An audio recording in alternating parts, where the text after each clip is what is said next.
बच्चों, कैसे हैं आप लोग। उम्मीद करता हूँ अच्छे होंगे। पिछले वीडियो में हमने त्रिकोणमिति को पूर्ण रूप से समाप्त कर लिया था। आज के वीडियो में हम लोग पढ़ेंगे क्षेत्रमिति या मेंसुरेशन।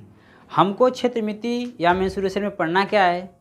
हमें पढ़ना है शंकु, बेलन, घन, घनाभ और गोले के बारे में पढ़ना है। तो आइए देखते हैं गोला क्या होता है, घन क्या होता है, घनाभ क्या होता है, आयत क्या होता है, वर्ग क्या होता है, वृत्त क्या होता है और त्रिभुज क्या होता है। इसके बारे में जानेंगे।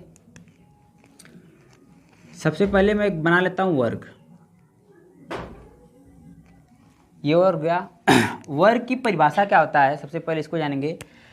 जिसकी सभी भुजाएं आपस में बराबर हो या समान हो उसे वर्ग कहते हैं। इसकी सभी भुजाएं आपस में बराबर हैं। अगर यह 5 सेंटीमीटर है तो ये भी 5 सेंटीमीटर होगा, ये भी 5 सेंटीमीटर होगा और ये भी 5 सेंटीमीटर होगा। सभी भुजाएं आपस में बराबर हैं और इसे हम क्या कहेंगे? वर्ग कहेंगे। दूसरा देखते हैं। दूसरा हम बना लेते हैं एक आयत। ये हमारा हो गया एक आयत। आयत हो गया। आयत क्या होता है? जिसकी आमने सामने की दोनों भुजाएं आपस में बराबर हो वह आयत कहलाता है। इसके सामने की भुजा यह है, दोनों आपस में बराबर हैं, और इसके सामने की भुजा यह है, दोनों आपस में बराबर है। अगर यह 7 सेंटीमीटर है तो ये भी 7 सेंटीमीटर होगा। अगर यह 5 सेंटीमीटर है तो इसके सामने की भुजा भी 5 सेंटीमीटर होगी। हम आयत और वर्ग को कभी भी नाप नहीं सकते, सिर्फ महसूस कर सकते हैं, कल्पना उसकी कर सकते हैं, उसका आयतन नहीं निकाल सकते हैं। अगला आता हमारा है वृत्त। वृत्त वृत्त क्या होता है? वृत्त वह होता है, बिंदुओं का वह समूह होता है जो निश्चित बिंदु से समान दूरी पर स्थित होते हैं। मान लेते हैं यहाँ पे एक बिंदु है।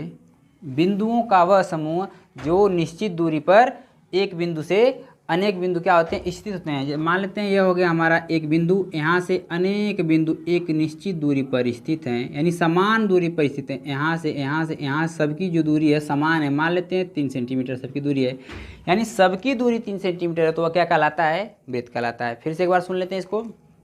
बिंदु का वह भाग या बिंदुओं का वह समूह जो निश्चित बिंदुओं से समान दूरी पर स्थित हो उसे क्या कहते हैं? वृत्त कहते हैं।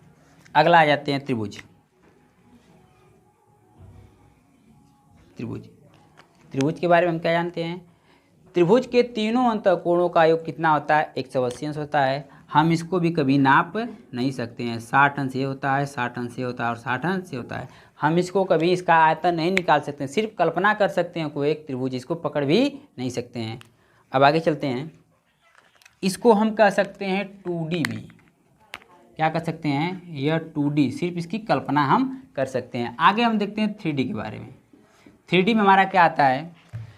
3D में हमारा जैसे घन आ जाएगा। घन बना लेते हैं।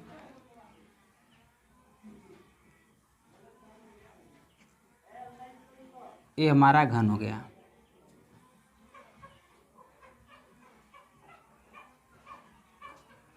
ये घन हो गया। घन में 6 पृष्ठ होते हैं। जैसे पासा में देखते हैं हम लोग। घन को हम कह सकते हैं जिसका प्रत्येक फलक आयताकार हो, ऐसे बोल सकते हैं। जिसका प्रत्येक फलक या जिसकी प्रत्येक ऐसी की सभी विमाएं आपस में समान हो उसे हम क्या कह सकते हैं? घन कह सकते हैं। अगला देखते हैं हमें घनाभ। ऐसे होता है घनाभ।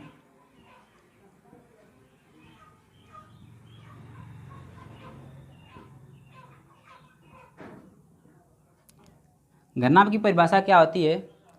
जिसका प्रत्येक फलक आयताकार होता है वो क्या कहलाता है? घनाभ कहलाता है। जैसे किताब, जैसे में किताब हो जाएगा। अब चलते हैं हमें अगले पर, गोले पर या सिलेंडर चलते हैं। मान लेते हैं यह एक बेलन हो गया। अब हम बेलन है तो घर का बेलन कहेंगे नहीं, इसको हम पकड़ सकते हैं क्योंकि इसकी मोटाई कुछ न कुछ होती है। इसको भी पकड़ सकते हैं, सिलेंडर है, इसलिए हम इसको 3D कहते हैं। मान लेते हैं यह हमारा मार्कर है। इसको हम हर एंगल से देख सकते हैं, हर एंगल से देख सकते हैं, हमें यह मार्कर दिखेगा। यानी इसकी कुछ मोटाई होगी, कुछ चौड़ाई होगी, कुछ वजन होगा, इसलिए हम इसको क्या कहते हैं? 3D में रखते हैं। ठीक है। इसकी भी कुछ मोटाई है, कुछ चौड़ाई है, कुछ ऊंचाई है, इसलिए हमने इसको कहाँ पे रख दिया है? 3D में रख दिया है। ठीक है। अब आगे चलते हैं हम लोग एक गोले पे। यह हमारा हो गया गोला। अमेजिंग करते हैं। यह गोला है।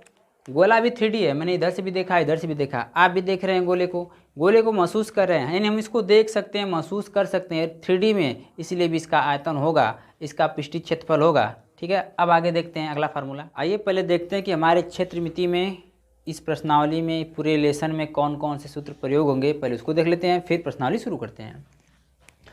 पहला फार्मूला है घनाभ का पृष्ठीय क्षेत्रफल 2LB + BH + HL, यानी 2 कोष्टक में LB + BH + HL। अगला फार्मूला है घन का पृष्ठीय क्षेत्रफल 6A का स्क्वायर, यानी कह सकते हैं 6 गुणे भुजा का स्क्वायर, ए हमारी भुजा है। बेलन का वक्र पृष्ठीय क्षेत्रफल होता है 2πRH। आगे चलते हैं, बेलन का कुल पृष्ठीय क्षेत्रफल दिया है 2πR कोष्टक में R + H। अगला फार्मूला है शंकु का वक्र पृष्ठीय क्षेत्रफल दिया है πRL। आगे चलते हैं, शंकु का कुल पृष्ठीय क्षेत्रफल फार्मूला होता है πRL + πR² या πR कोष्टक में L + R। अगला है हमारा फार्मूला गोले का पृष्ठीय क्षेत्रफल होता है 4πR²। अर्धगोले का वक्र पृष्ठीय क्षेत्रफल होता है 2πR² और अर्धगोले का कुल पृष्ठीय क्षेत्रफल होता है 3πR²। घनाभ का आयतन होता है लंबाई गुणे चौड़ाई गुणे ऊंचाई, या कह सकते हैं L × B × H। आगे देखते हैं, घन का आयतन है AQ, या A हमारा होता है भुजा, यानी भुजा गाते 3 लिख सकते हैं। बेलन का आयतन होता है πR²H और शंकु का आयतन होता है 1/3 πR²H होता है, और गोले का आयतन होता है 4/3 πRQ, और अर्धगोले का आयतन हमारा होता है 2/3 πRQ। शंकु की तिर्यक ऊंचाई, जिसको हम स्मॉल l से डिनोट करते हैं, ऊंचाई होती है करड़ी में h² + R², और वृत्त की परिधि होती है 2πR और वृत्त का क्षेत्रफल होता है πR²। हमने आपको बता दिया कि 2D में किसी प्रकार का कोई आयतन नहीं होता है, आयतन 3D में होता है। अब चलते हैं थोड़ा से एक और क्वेश्चन देख लेते हैं। क्षेत्रफल हो गया, परिमाप हो गया,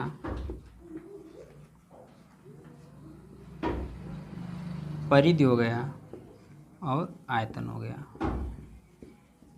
इसको नंबर 1 कर लेते हैं, इसको 2 और इसे 3 कर लेते हैं। ठीक है, अब देखते हैं ये होता क्या, क्षेत्रफल क्या होता है, परिमाप क्या होता है, आयतन क्या होता है। मान लेते हैं एक छोटा सा वर्ग है और एक बड़ा वर्ग है, 2 वर्ग हैं।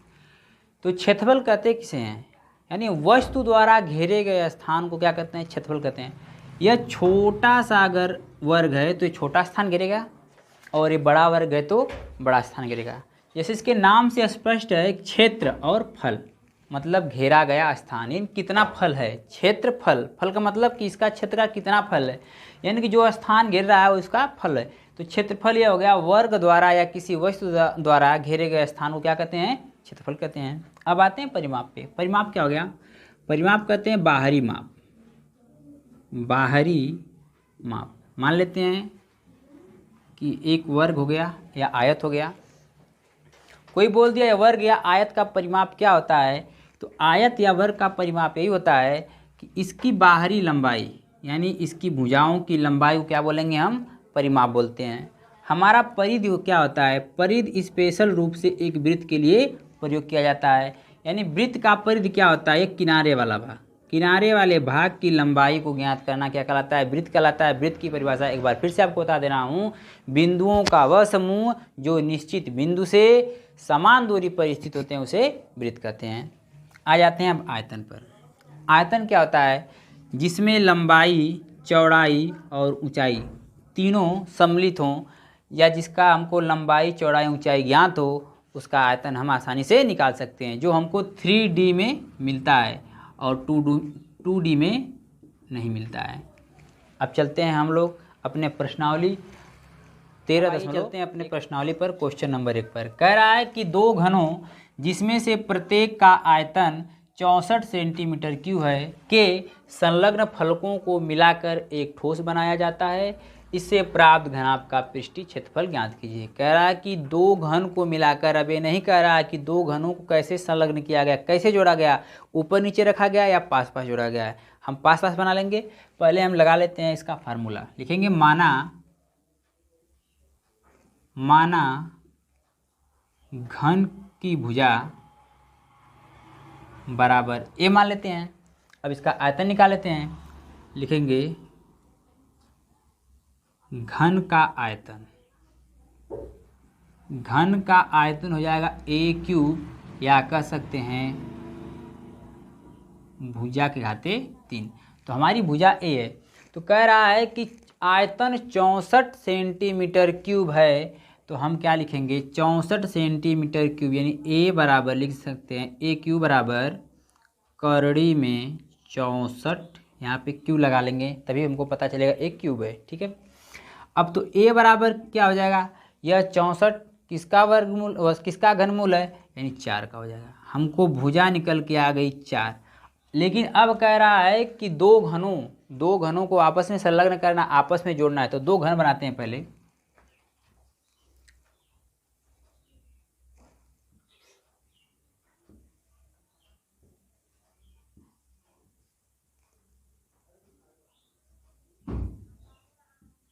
एक घन बन चुका है, एक घन तैयार हो चुका है। तो इसकी प्रत्येक भुजा कितना है, 4 सेंटीमीटर की हो गई। अगर यह 4 होगा तो ये भी 4 हो जाएगा, ये भी 4 होगा, ये भी 4 और ये भी 4। लेकिन इसमें कितने घन जुड़े हुए हैं, 2 घन जुड़े हुए हैं। तो दूसरा घन बना लेते हैं दूसरे कलर से। एक घन हमारा ये हो गया और एक घन हम यहाँ से बना लेते हैं।